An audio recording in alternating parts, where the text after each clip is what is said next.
Ryan Jarrell here for MMA News, and it's always a great time having the sniper, Sean Woodson, on the program. And obviously, Sean, you picked up the big UD win over Alex Caceres at UFC St. Louis this past weekend. I think you said it in cage post-fight, but best moment of your professional career so far, is that still the case? Oh yeah, 100%. It don't even look like I've been in a fight, do it? You look pretty good. On me. But yeah, man, that was best night of my life by far. Like I can't even put it into words really how crazy and amazing of a moment that was picking up that win in front of my hometown. So now that the fight is behind you, be honest with me. How much nervous or more nervous were you leading up to the fight? Was it different? Night and day different. I was a million times more nervous than I've ever been in any fight I've ever had. I have no problem admitting that because I know that's a thing that doesn't usually affect me or bother me. Like I've always been really good at subduing the nerves, navigating through them and not letting it affect me. And thought that I would be able to do that again this time. I mentioned in other interviews, I feel like my fight before this last one against Jordan, and it was in his hometown. I could sense it that messed with him and bothered him. So yeah, I did my best all this camp. I'm like, I'm not gonna let that happen to me. That will not be me, and I'd be damned if it wasn't me. When it was time to come walk, I was nervous, scared, all that. But I was nervous, way more nervous than I've ever been for a fight. So on fight day, is there a lot of people blowing you up, like sending you DMs and messages? And if so, like how difficult is that to kind of be respectful, but still like you got to stay focused and dialed in on your opponent. It's a big day for you, and that's I'm sure it's a tricky balance. Yeah, man. Yeah, for sure. I used to try to tiptoe around that and get back to people and be, like you said, respectful and whatnot. But now, bro, my way of dealing with that is the do not disturb button. That's with that. Fight week, I'm pretty much just in isolation mode. I stay off of my phone as much as possible. Um, I just that's my way of dealing with it. I just fight week, I disappear and I just stay away from my phone really. I've talked to a lot of fighters that when they're in a moment like this, a big moment, you're fighting in front of your hometown. Sometimes when your music hits, it's almost like you forget everything up until like the moment where you get hit for the first time. Was that kind of like what it was like for you? So not really. So the nerves were really bothering me and affected me like all throughout fight week. Fight day, when I woke up fight day, was nervous as hell. On my way to the venue, nervous in the back, getting hands wrapped, sitting around waiting, nervous. But when that UFC guy comes and knocks on the door and says, "Okay, it's your time to walk," I lock in like no other. Before that, there's all types of thoughts in my head, like, man, I can't lose in front of my people and my hometown and so's watching me and all this and all that. But when it's time to go and time to walk, I channel all my thoughts to like thoughts that I can use, thoughts that are going to benefit me. It's no more, so and so's out there. This person's going to see me. When it's time to walk and fight, my thoughts are fast hands, fast feet. He can't touch me. Do this, do that. Just useful thoughts. Well, I thought you looked great in there, but you said to me before we started the interview that you weren't really, that happy with the performance. You didn't think it was one of your best. But I did hear some people saying that they thought that maybe Caceres like won the fight, which to me is crazy. I thought for sure you won that fight unanimously. How confident did you feel before the judges actually rendered the decision? Oh, I knew I won the fight. I just wasn't happy with. By the end of the fight, while we were still in the octagon, by the end of the fight, I could feel. I'm like, man, I could have done so much more. It was just my gas tank, bro. Like that cut hit me more than any of the weight cuts I had before. And I'm not gonna lie, like in a weird way, I feel like the nerves and me fighting at home affected my cardio too. It's hard to explain that, but yeah, because of all the nervous energy that I was feeling and had bundled up in me, everything I was doing in there like took more energy than it normally did. And, my gas tank was just getting depleted by the second. And yeah, I was just more tired than I've ever been in a fight. And damn, I lost track of the question. What'd you ask me? Basically just, the fact that you should have won a unanimous decision, right? And Yeah, yeah, by the end of the fight, yeah, I knew I won that fight for sure. Yeah, I knew I won the fight. Um, I watched it back and like my boxing looked good. My defense was on point for sure. But like I said, I just slowed down a lot. And going into the fight too, Alex Caceres, a veteran, super experienced dude, 30 fights in the UFC. I kind of, and I'm not trying, it just is what it is. I'm not trying to talk down on him, but it's like I almost overestimated him.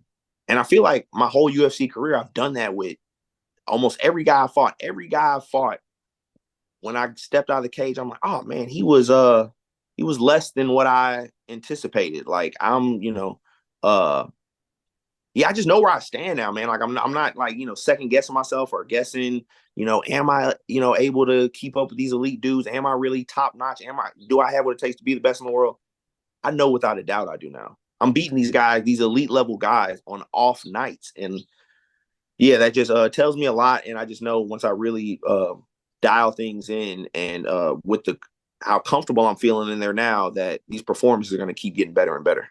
So it sounds to me like maybe you didn't overestimate him. Maybe you're underestimating yourself, just how good you can be. Yeah, 100%. Yeah, that's a mixture of it too. I think you're right. Yeah, I think you're spot on about that. But hold on, I gotta go back though. Yeah, like seeing people say that they thought Alex won that fight, like what? That is blasphemy. Like when I watched it back, you can maybe make an argument for the third round. Maybe he was, pushing forward more, but it's like pushing forward alone doesn't win fights. Like he was pushing forward, but he wasn't landing anything or hitting me with anything. Even when he was pushing forward, I still was out striking him while I was moving backwards. And yeah, and you can check the stats and the numbers. Like I outlanded him by a ton. You could see how my face was after the fight, and his face will, compare the damage. However you want to dice it. Like I won that fight. Mm. I know I'm biased. I think I won all three rounds. But if you're gonna make an argument for any round, it'd be the third round, maybe. But saying that it was a robbery and that he won that fight, those are people who lost money on him for sure. Yeah, 100%, my man. Very well said. And that's really is the case. You're seeing so many people, especially with how big betting is getting in combat sports now, that it's making people lose their minds and go crazy. I'm out here fucking these parlays up. I know I am. I know. I love it, man. You were landing a lot of calf kicks too early on. Was that part of the game plan to kind of throw him off balance, kind of keep him at bay and affect his movement? Yeah, for sure. I felt like my speed fighting in southpaw, the majority of the fight, I felt like that was going to throw him off, and he wasn't going to be expecting that. I felt like he was going to really be preparing for my orthodox and timing my jab from orthodox. And then when I watched this fight against Sodiq, I saw Sodiq really utilize those leg kicks, but the whole time he was going to the inside of Alex's leg, and it didn't. He was landing a lot of them, but they didn't seem to be affecting him that much in that fight. So because the leg kicks were there for Sodiq so much, but the inside wasn't bothering him as much, I just was like, you know what, I'm gonna attack the outside and go for that calf and see how he likes that. And I feel like that paid dividends. Anything in the fight, in particular, like later in the fight, round three or whatnot, that surprised you that you didn't see coming? From him, no. From me, yeah, my damn gas tank depleting the way it did. Yeah, like I'd like to say that I'm known for having good cardio. I've seen that a lot, and like and my team knows, and my people here know. So yeah, like when my cardio started failing on me, I was like, oh man, this is new territory right here. But from him, no, not so much. I honestly, again, not talking shit. I expected him to push the action more. I expected him to like his experience as he was, and as much as guys who have that level of experience say that, oh, I've seen it all, you're not going to throw nothing my way I haven't seen. I saw that in him. I could feel it and see it in him that he was perplexed. He was, a little frozen and thrown off and seeing and feeling things that he had never seen or felt before. Yeah, well, I have to imagine. I mean, I'm not a featherweight in the UFC, but you got to be a nightmare matchup for a lot of these guys just with your size and your length. Did you talk to him post fight? Did you guys have any dialogue? No, not really. No, just just the typical respectful stuff. Told him I've been watching him since I was in high school, and it was an honor to share the cage with him. Uh, yeah, that pretty much it. Just short and sweet stuff. No long conversations. No. I checked the rankings again right before we started the interview, and I thought maybe you'd be in the top 15. You're not. Right now, Sodiq is 15, Diego Lopez is 14. Is it disappointing? Did you feel like this performance should have cracked you into that top 15? I mean, this performance, no. If I would have went out there and finished Alex, I know for sure I would have been in the top 15. And that's three big wins in a row against quality guys, but that's three decisions in a row, and that doesn't sit well with me at all. I know that, they're three good wins, but have I, let me be sitting on three wins right now and them all three be finishes. And I strongly feel like all three of my last opponents, I could have and should have finished those dudes.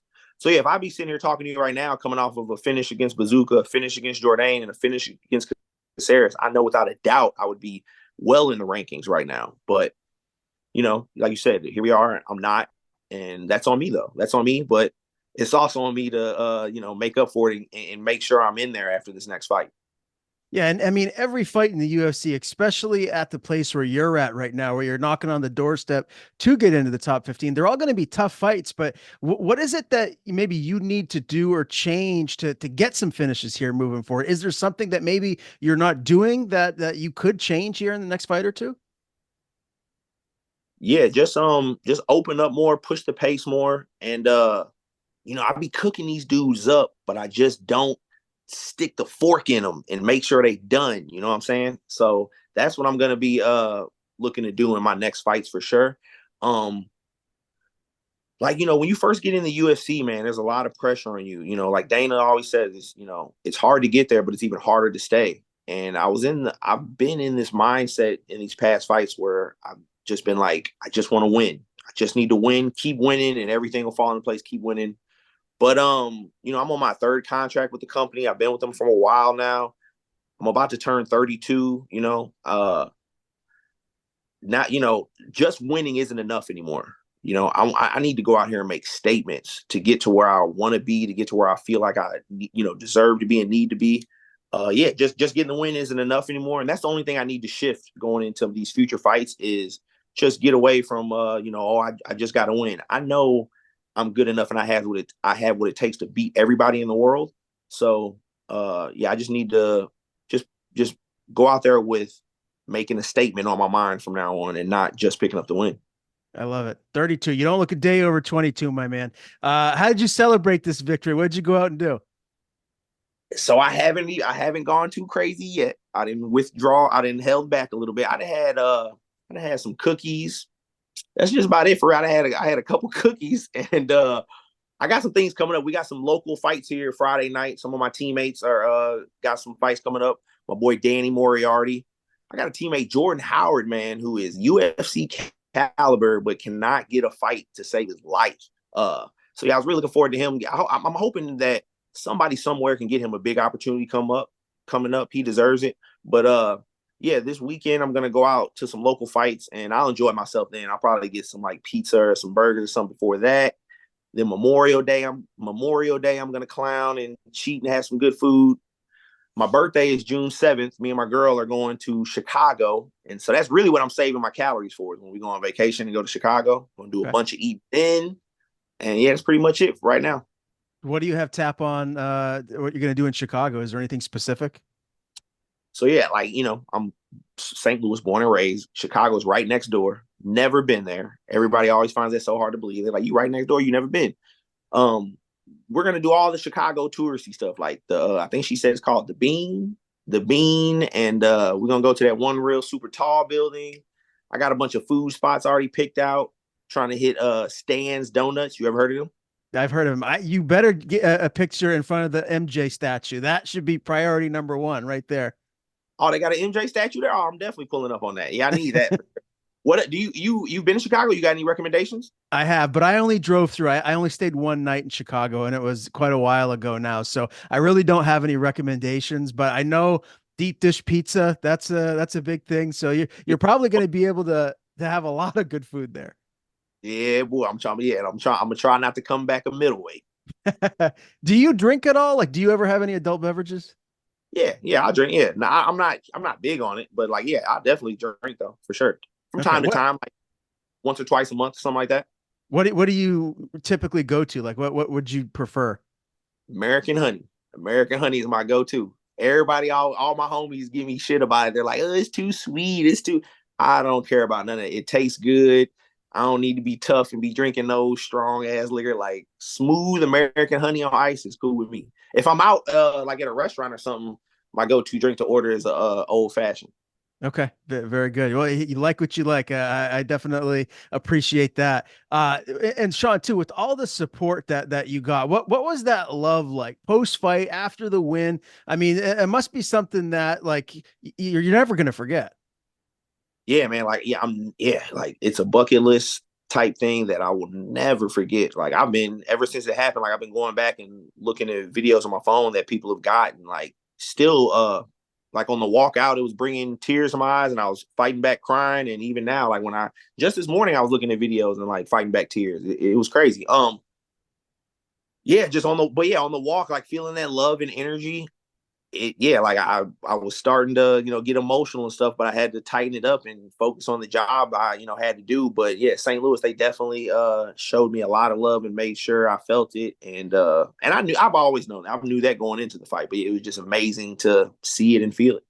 I saw you and a few of the guys too went to the Cardinals game before the fights. Did you throw out the first pitch or who did? No, Charles Johnson threw out the first pitch. Him and his people set that whole thing up. It was so cool, for them to include all of us other fighters, that the St. Louis guys that were on the card and whatnot. And yeah, that was a fun to get together. That was my first time ever like being down on the field in Busch Stadium. And it was just good energy and good vibes all around to kick off fight week. You know what I'm saying? Start off with the St. Louis guys. Everybody was feeling good and coming with that good energy and setting the tone for the week. And yeah, that was fun. Very cool. I wanted to ask you too. A guy that reminds me of you, but just at a different weight class is Trey Waters. He had an unreal fight with Billy Goff. I believe it was fight of the night. If it wasn't, it definitely deserved to be.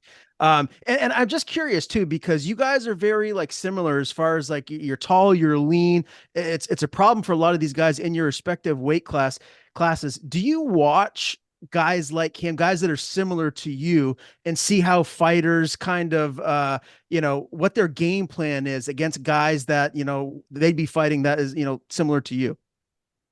Oh yeah, I definitely, watch guys with my same stature, my same build, That was my first time meeting Trey that fight week. We got the same manager, so we linked up in the hotel and then afterwards we had like a celebratory team dinner. And yeah, he's a cool dude, man. That dude, he definitely has a lot of potential. We got a lot of the same things going for ourselves, being tall and lanky strikers. But yeah, I not him so much to say, what I'm saying, but I definitely watch all the taller, longer guys. The number one guy that I watch and steal a lot of stuff from and kind of mimic my style off of, not even an MMA dude, but Tyson Fury. Me and him, I feel like, are very similar built. We both all legs. We both, extremely tall and long. We both used to be, extremely fat and lost a lot of weight and stuff. And we got similar style. We both got some of the same defensive, ways of doing things, and we both use a lot of feints and trickery and stuff like that. So yeah, I watch a lot of Tyson Fury. That's my Yeah. favorite boxer. Yeah, I mean, and you're a boxer yourself. What was your record? I heard Laura Senko talking about it during the broadcast. Do you remember your official record? Amateur boxing, when I stopped, I was 46-3, and I got legitimate excuses for all three of them losses. What are they? Well, one of them, it was my first boxing match I ever had, ever as a little kid. I was like 8 years old. And when you're that young and they see blood, they don't play about that. So 9 times out of 10, they stop the fight right away. And I was whooping this kid, winning, but my nose started bleeding. I got a bloody nose, and it was bleeding bad. Like I had a white tank top on, and the whole thing was filled with blood. And I'm a little kid, so they waved it off and called that fight, even though I was winning. I was pissed. And then my second loss, it was at Golden Gloves. I can't remember what year it was, but it was a tournament where you had to fight every single day. I won every single fight. Then on the last day of the tournament, I'm fighting a kid from Atlanta, Georgia, Romel Jackson. I'll never forget. And yeah, I was getting the better of him as well. And we're in this big warehouse where there's bells constantly going off. Coach said, "Don't stop till the referee split you up." A bell went off for our ring. I thought it was for another ring. The kid I was fighting knew it. The bell went off. He set his hands down and turned to walk back to his corner. I'm in the middle of moving and grooving. And as soon as I see he set his hands down, I cracked him with a left hook and dropped him. The referee jumped in the middle and was like, "Oh, what do you call that?" and disqualified me there. And then the third one was hold on, let me think where this one was. This was the Junior Olympics, and I think this was in Kentucky. And I was fighting this kid in his backyard, and it was just a point blank robbery. I whooped the kid all 3 rounds, gave him a standing 8 count, but they still for some reason gave it to him, and it was some bull. So yeah. Okay. Well, I love all three answers that you definitely came up with all three answers that made sense. So 49 and no, not 46 and 3. I'm trying to tell you. Right. I love the post fight call out too. Bryce Mitchell, did you hear anything back from Thug Nasty? Did he respond to you? Oh yeah, from him, he responded right away, which I knew he would. Yeah, I'm a fan of his. I like, I like the way he gets down. Yeah, he accepted it right away. He was all for it. I was all for it. I know he hasn't fought in a little minute, and he's about due for a fight. So yeah, I thought it was just all the done deal. But then I don't know if you've seen it. Like the next day after he posted the video, said that he spoke with his manager and they spoke with UFC, and they're gonna go in a different direction. They got other plans for Bryce. So yeah, I wanted it. He wanted it, but it looks like UFC does not. Okay. So if that isn't going to happen, who else makes sense? Who else would you like to fight? So yeah, I was looking at the rankings and I was seeing everybody who's like matched up and who's open, who's free and whatnot. And funny, after him, next I had on my mind were Dan Ige and Joe Anderson Brito. But I'll be damned if this morning they announced that them two guys are matched up to fight each other. So and yeah, when I look at the rankings, so it was Bryce, Dan Ige, Brito, who was hold on, let me think real quick. Oh yeah, I wanted Giga, but I think he has something booked right now. So the only guy left that I think would make sense. I mean, unless we go top 10, but I don't think they'd be willing to give me a top 10 right now. I'll be all for it, like a Calvin Cater or Josh Emmett or something like that. I would love that. But the next available that makes sense, I think, would be Super Sadiq. Sodiq Yusuff. Let me ask you about Diego Lopez because he's number 14 right now. He's an Iridium guy as well. I mean, that guy looks like a scary matchup for anybody. What do you think of that for you as far as stylistically? I mean, it'd be a tough fight. It'd be a fun fight for sure. Like he brings it, and those are the guys that I want to fight. The guys that bring it to me. Like I said, like I'm damn near 7 foot tall. What do I look like walking these little dudes down and like making it easier for them to get in on me? So I want to fight guys that are gonna come after me and try to take me out. And he's for sure one of those guys. But like you said, he's another Iridium guy. He's a guy I fought on the same card with. He's real close with my manager. I'm real close with my manager.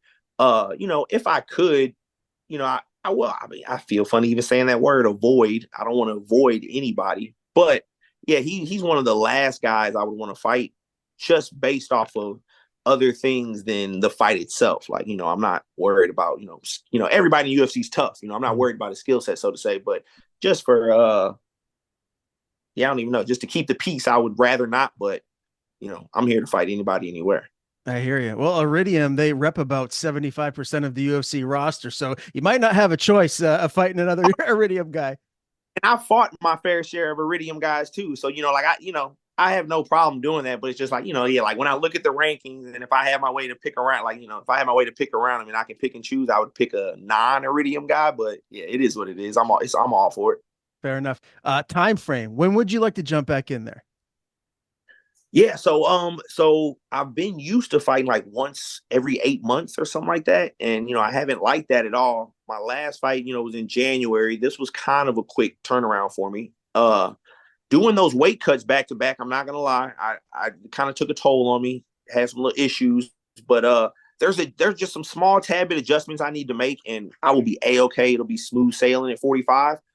I went into this fight with some pre-existing injuries, and I went into the Jourdain fight with some injuries. But I would like to, take this summer to like reset and let these things heal up before I really, get back in there and give it a run for the title. But I don't want to take too much time. I'm going to enjoy the rest of May. I'm going to enjoy all of June and some of July, and then get back into training. I'd like to fight late September, October type deal. I don't want to get it no later than early November. So if I have my way, it'd be October. Really, I want to fight October. Can't wait to see you back in there, man. I always enjoy watching you fight, just like I always enjoy interviewing you. Last thing for me before we get out of here, did you take any of that win money and get any new J's? Dude, What's the sneaker game looking like? no, yeah. So I haven't. What's coming out? It's something coming out, ain't it? It's something coming out new. I seen they got some. Well, this is a nice little ways from now, but they got the SB, the Jordan 4s, the Yeah, Navy one. yeah, They those are just come coming out. out next year. Oh, that's next year. Yeah. I had about 2, 3 more fights before then. For real, I'm probably just gonna stock up on a couple of pair of all white forces, make sure I'm good on them. And yeah, I can't think of what Jordans are coming out. I know they got some 12s coming out. They're like burgundy, white, and Yeah. black. Yeah, Yeah. there's a pair of 12s coming out. I just got a pair of Jordan 1 low OGs. I don't know if you like lows, but I'm a big low guy. Especially the OGs. Lows. My feet too long for lows. I can't do them. Are they? Okay, so you like the high tops. Yeah, for sure. I'm a high top guy all Okay. day. What Um high tops coming out? there's another four that's coming out. I'm trying to remember what it is. I'll have to think about that. Maybe I might get them burgundy Jordan 1s I seen that just came out. They're like white and burgundy, I believe. those are nice. You know what else I like? This came out like a month and a half, 2 months ago now. The Jordan 3. They're like white and like a tan color. I can't remember the name of them, but they're gorgeous. You like white sneakers? You should look into Yeah. those. Okay, yeah, I'm gonna check them out. I think I know what you're talking about. They're almost like they're like white and almost like a peach or like a skin tone or like They're yeah, I the know what you're talking Jordan Craft. That's what they are. They're the Jordan about. Oh, Crafts. yeah, I'm gonna peep. I'm gonna see if the resale ain't too crazy. I bet you resale like $300-$400 though, ain't it? No, I don't think so. I think right now it's still just a little above retail. I think you can get them for like 240. You getting me hip on stuff. Okay, yeah, I'm gonna check them out. I'm gonna check them out. All right, my man. Well, listen, Sean, again, man, always a pleasure talking to you. Can't wait to do it again before your next one. Enjoy the summer. Before we do sign off, I want to give you the floor. Anything you want to thank or anything you want to plug, anyone you want to thank, the floor is yours. Just my Instagram. Always trying to grow that STL Sniper. Check me out on there. I post very often, frequently. And then my squad here, man. Wolves Den Training Center. Matt Owen, my strength conditioning coach. Project Deliverance. And yeah, all my people here in St. Louis. St. Louis, I love you, and I know they love me. And yeah, we going all the way, baby.